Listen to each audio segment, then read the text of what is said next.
Assalamualaikum warahmatullahi wabarakatuh. Mari kita teruskan pelajaran kita hari ini yaitu kitab Nazm Al-Alala. Sebelum pelajaran dimulai terlebih dulu mari niat mencari ilmu bersama-sama. Bismillahirrahmanirrahim.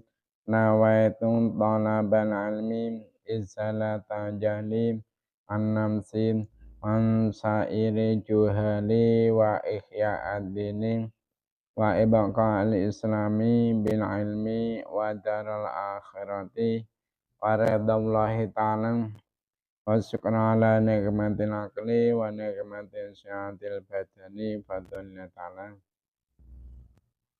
ila hadratina bil mustafa sayyidina Muhammadin sallallahu alaihi wasallam wa ala alihi wa ashabihi wa azwajihi wa dzurriyyatihi wa ali bidikram wa khususan khasatan ila muslim ada kitab Nazm Al-Alala wa jamin talamidi wa musyakhina wa mu'alifi kitab allati ta'alamnaha wa alamnaha sa'alillahi ta'ala lahumul fatihah.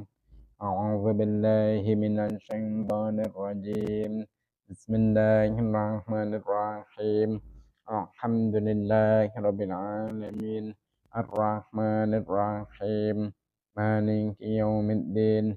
Iyyaka na'budu wa iyyaka nasta'in. Ihdinas siratal mustaqim. Siratal ladzina an'amta 'alaihim ghairil maghdubi 'alaihim ghairil maghdubi 'alaihim waladdallin. Rabbi firli wa liwalidayya mu'minina. Bismillahirrahmanirrahim. Qala al-musannifu rahimahumullah ta'ala wa nafa'na bi'ilmi fid dharin amin. Mari sebelum kita terangkan terlebih dahulu kita baca nadamanya bersama-sama ya. Insyaallah untuk pertemuan kali ini akan diterangkan yaitu utamanya orang yang berilmu.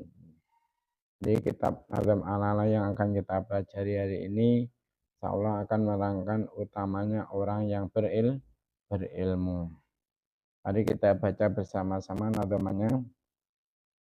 Bismillahirrahmanirrahim.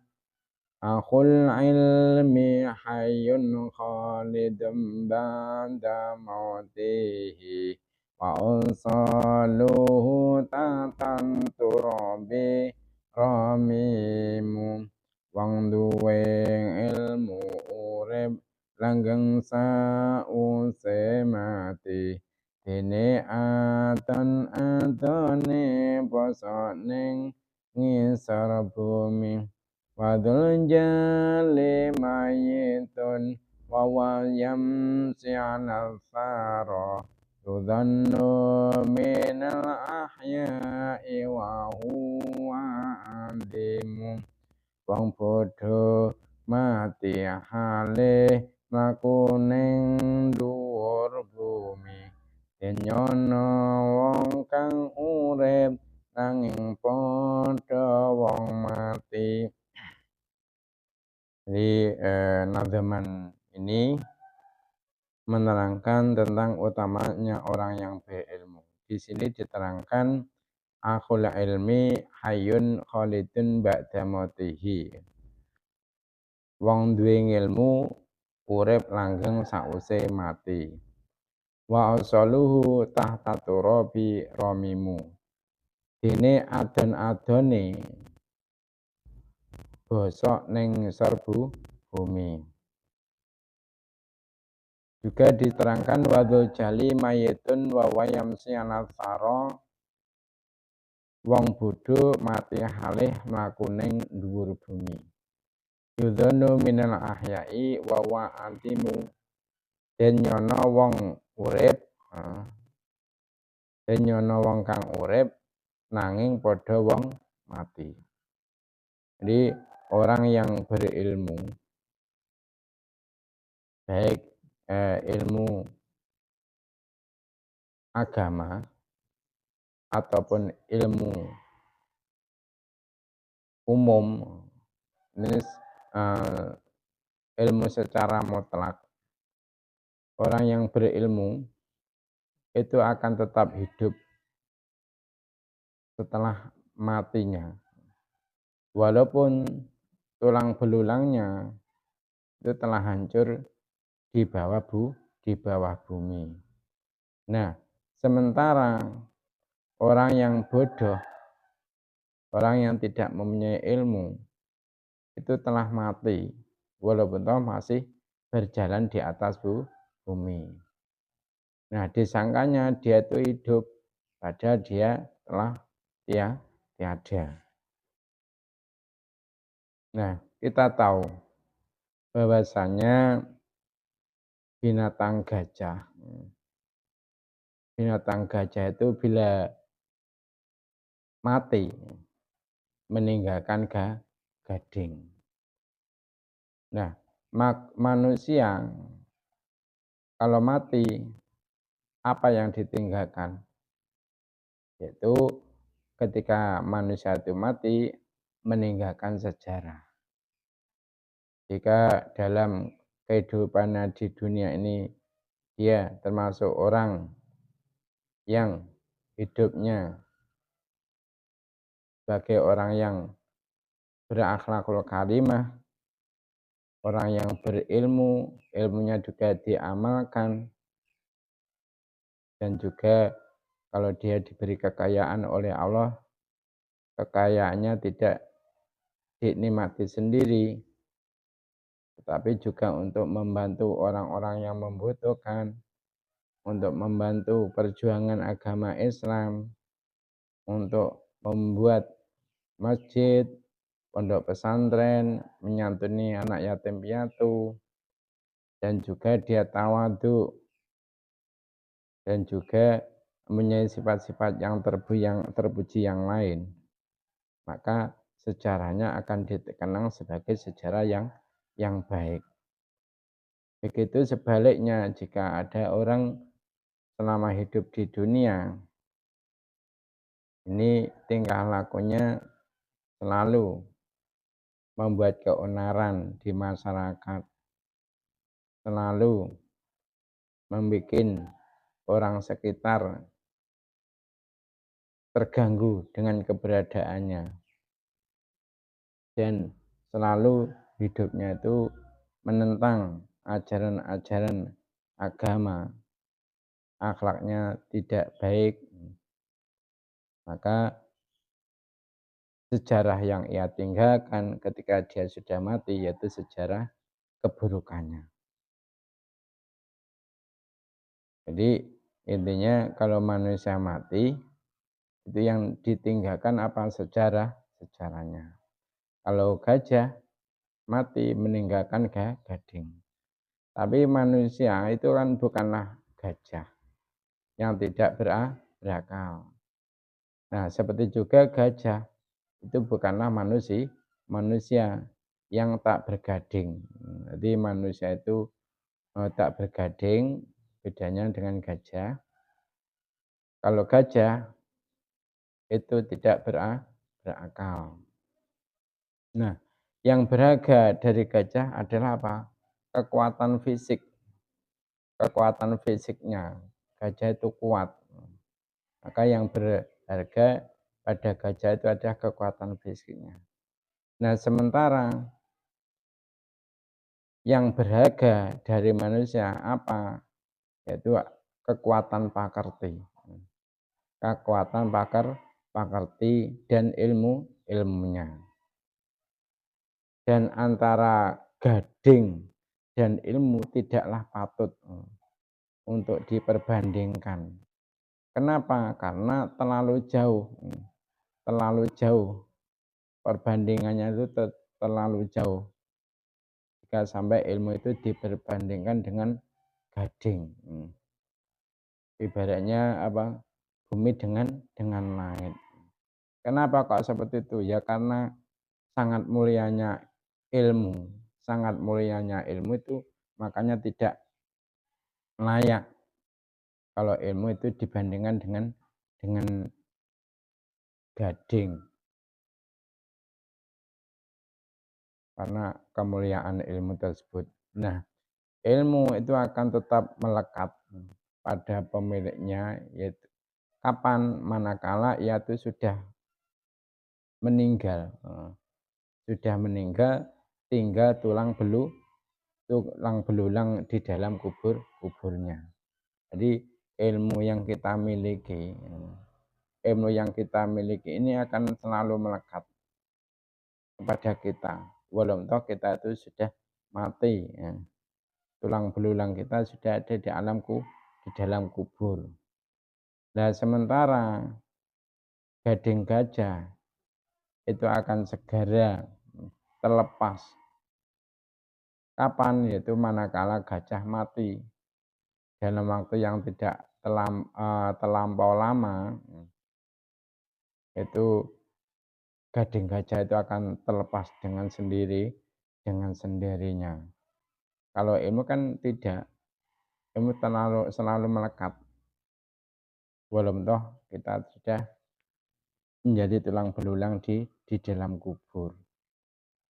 Nah, sejarah itu sudah membuktikan betapa para ilmuwan itu tetap hidup sepanjang masa.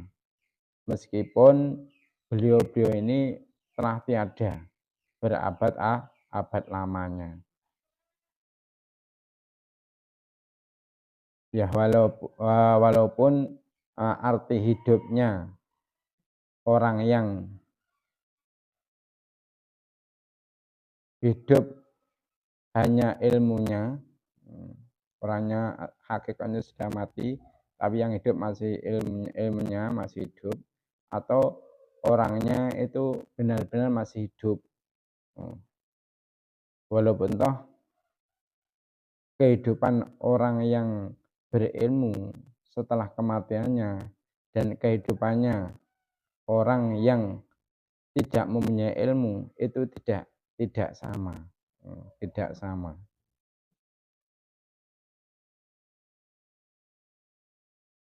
Jadi meskipun arti hidupnya itu sangat berbeda dengan arti kehidupan nyata, kehidupan mereka itu sekarang ini adalah kehidupan ilmunya. Kehidupan ilmunya yang masih tetap menerangi kehidupan manusia. Nah, begitu pula keberadaan keilmuan mereka yang masih tetap diperhatikan dan jadi pertimbangan bagi setiap manusia yang hidup sesudah beliau. Kita masih sering mendengar orang-orang menyebutkan nama Imam Syafi'i, ya, terutama anak-anak pesantren. Ini tidak asing dengan ulama yang bernama yaitu Imam Syafi'i. Juga termasuk ulama yang bernama yaitu Imam Ghazali, Imam Maliki, Imam Hambali, ya, Imam An-Nawawi Al-Kubro, Imam An-Nawawi Al-Bantani, Imam Ar-Rafi'i. Jadi sering kita masih mendengar orang-orang yang kita sebutkan namanya itu. Beliau itu merupakan ulama-ulama andalan ahli sunnah wal jamaah. Yaitu walaupun toh sudah meninggal berabad-abad, karena mempunyai keilmuannya, mempunyai ilmu, maka sampai sekarang pun beliau masih disebut-sebut namanya. Begitu juga yaitu siapa, Syekh Abdul Qadir Jilani. Syekh Abdul Qadir Jilani ini juga termasuk ulama, termasuk orang yang mempunyai ilmu tinggi dan makrifat kepada Allah. Kita pun tidak mengetahui, ketika beliau masih hidup tidak mengetahui. Akan tetapi kita tidak asing, namanya itu tidak asing, karena banyaknya orang yang menyebut nama Syekh Abdul Qadir Jilani. Di setiap sebagian kita melakukan jamaah yasinan itu pasti disebut nama Syekh Abdul Qadir Jilani itu disebut. Jadi sebetulnya Syekh Abdul Qadir Jilani ini orang besar juga menyebut nama beliau, orang awam pun juga menyebut-nyebut nama beliau. Kenapa kok sampai beliau itu disebut-sebut namanya? Padahal orang yang menyebut namanya itu loh belum pernah tahu siapa Syekh Abdul Qadir Jilani itu orangnya bagaimana, terus keturunan siapa, itu saja belum tahu. Tapi kenapa orang yang kenal dan tidak kenal pun kok sampai menyebut-nyebut namanya? Bahkan sebutannya dengan sebutan yang baik. Tidak lain kesemua itu karena apa? Karena keilmuannya. Beliau memiliki ilmu. Dan juga para ilmuwan lainnya. Itu juga seperti itu. Banyak ilmuwan-ilmuwan yang lain, walaupun toh beliau itu sudah meninggal, namanya tidak lepas dari ingatan umat ya. Pada yaitu kita itu terkadang ya tidak pernah berkumpul dengan beliau-beliau, kan kita tidak pernah berkumpul, bahkan belum tahu seperti itu. Tidak asing nama-nama beliau ini dari telinga kita. Nah, sekarang kita tahu. Nah, ini biasanya mengadakan perkumpulan, baik itu perkumpulan yasinan ataupun perkumpulan tahlilan atau perkumpulan sholawatan atau perkumpulan majelis ilmu atau perkumpulan yang lain.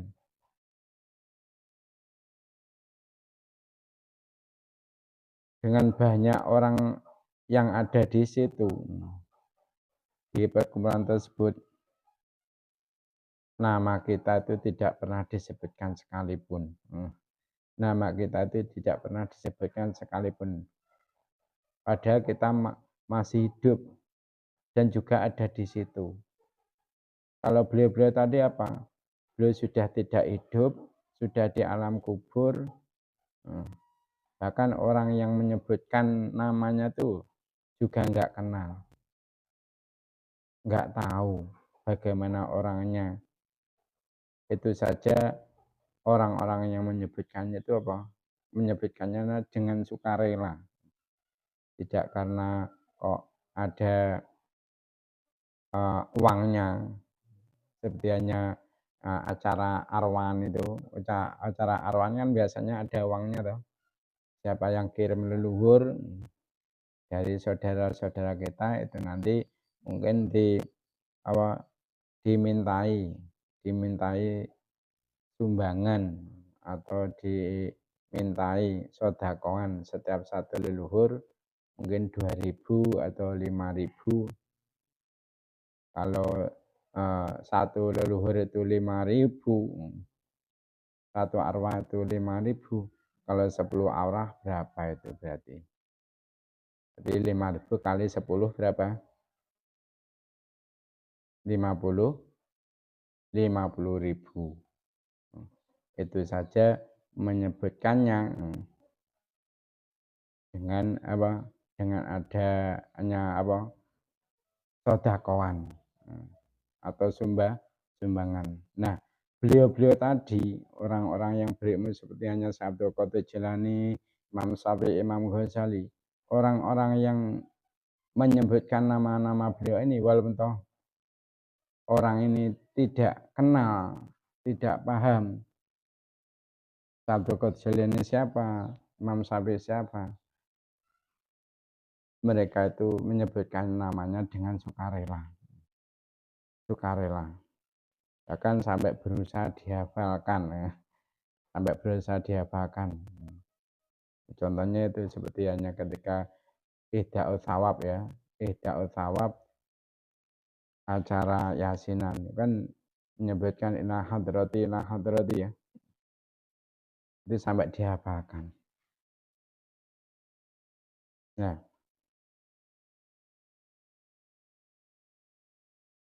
terus sekarang kenapa kita itu yang juga berkumpul di majelis itu dan juga kita masih hidup di situ, kok nama kita nggak pernah disebut sekalipun, kok nggak pernah, itu kenapa alasannya? Ya, karena ya kita itu tidak berilmu. Alasannya kenapa orang-orang yang ada di majelis itu tidak menyebutkan nama kita sama sekali, karena kita tidak berilmu, atau berilmu tapi ilmu kita tidak mampu menerangi kehidupan masyarakat, menerangi kehidupan umat. Maka dari itu sangat tepat sekali perumpamaan bahwa orang yang bodoh walaupun masih bernapas sudah tergolong orang mati. Kenapa? Karena kehidupannya sudah tidak diperhitungkan. Kehidupannya sudah tidak diperhitungkan lah lagi layaknya beliau-beliau yang sudah mati dengan membawa ilmunya. Namun demikian mencari ilmu tidak boleh dengan tujuan agar nama kita abadi, itu tidak boleh. Walaupun kenyataannya orang yang mempunyai ilmu itu akan abadi, ya. Namanya akan abadi ya, ilmunya akan abadi, akan dikenang sepanjang masa. Bahkan orang yang kenal atau tidak kenal akan menyebutkan namanya. Walaupun kenyataannya seperti itu, ketika kita mencari ilmu tidak boleh. Kita itu mencari ilmu dengan niat apa? Dengan niat supaya nama kita itu abadi di masyarakat. Jadi ilmu itu adalah bukan tujuan pokok dalam belajar. Ilmu itu bukan tujuan pokok dalam belajar. Ilmu itu hanyalah alat. Hanya alat agar apa? Agar kita bisa mengenal diri sendiri. Bisa mengenal diri kita sendiri. Alatnya apa? Yaitu ilmu. Kalau kita mempunyai ilmu, kita akan tahu diri kita itu siapa. Diri kita itu siapa, tugas kita apa. Itu kita tahu kalau punya ilmu. Jadi ilmu itu tadi apa? Hanya alat agar kita itu bisa mengenal diri sendiri. Bahwa diri kita itu adalah hamba yang lemah, hamba yang tidak bisa apa-apa, yang tiada mempunyai kemampuan apapun tanpa rahmat dari Allah Subhanahu wa Ta'ala.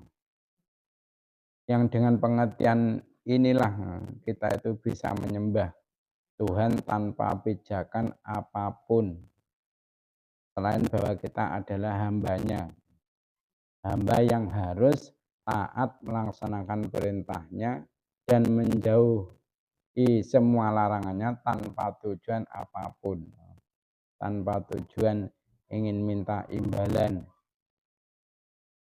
Intinya kita biar bisa menjadi hamba Allah yang mukhlisin, yang ikhlas. Apapun yang kita lakukan itu hanya karena Allah. Kita berbuat karena Allah. Kita tidak berbuat karena Allah. Loh, kok tidak berbuat karena Allah? Gimana contohnya? Ya, contohnya sebenarnya sholat itu loh. Sholat ketika sudah masuk waktu, mau sholat zuhur, sholat zuhur, maksudnya waktu sholat zuhur adalah jam 11.17 umpama. Jam 11 lebih 17. Maka ketika sudah masuk jam 11.17, berarti kan sudah masuk waktu zuhur. Kita melaksanakan sholat. Kenapa? Karena sudah masuk waktu, saatnya kita menghadap Allah. Allah setelah memanggil kita untuk menghadap, akhirnya kita melaksanakan sholat.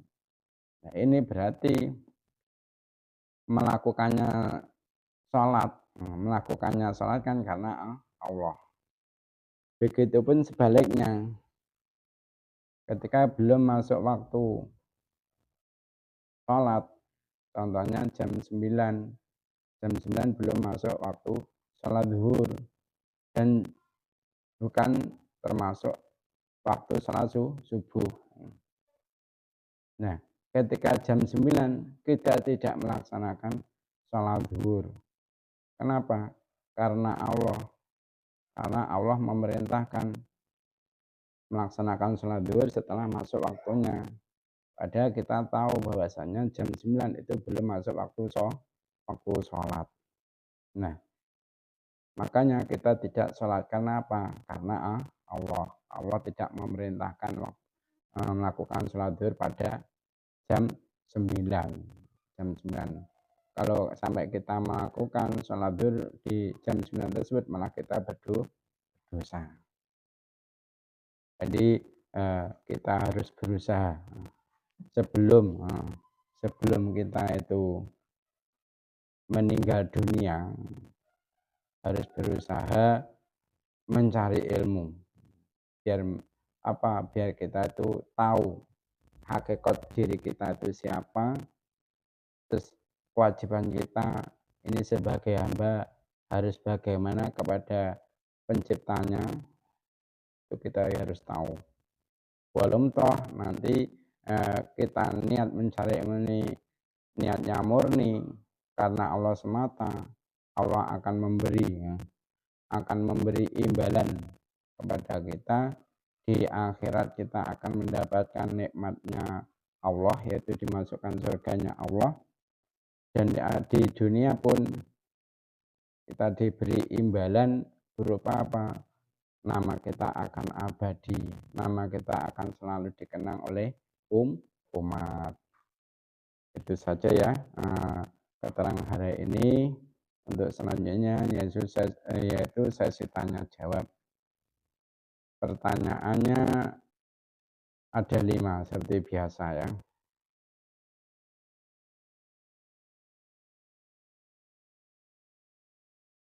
Pertanyaan nomor 1. Seperti hanya Imam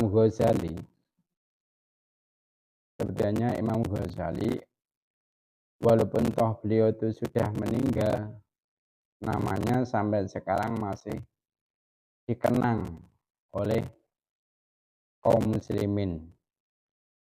Itu karena apa?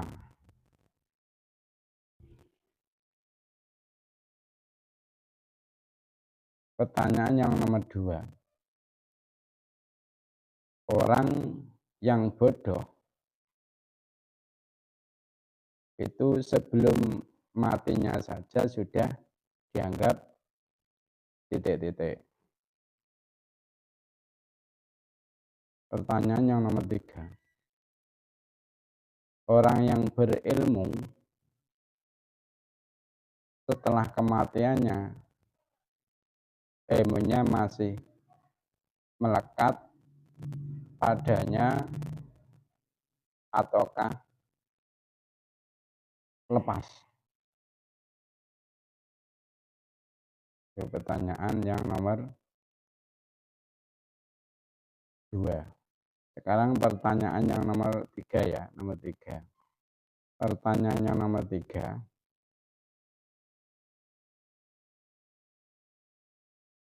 Imam Syafi'i, beliau ini termasuk gambaran orang yang hidupnya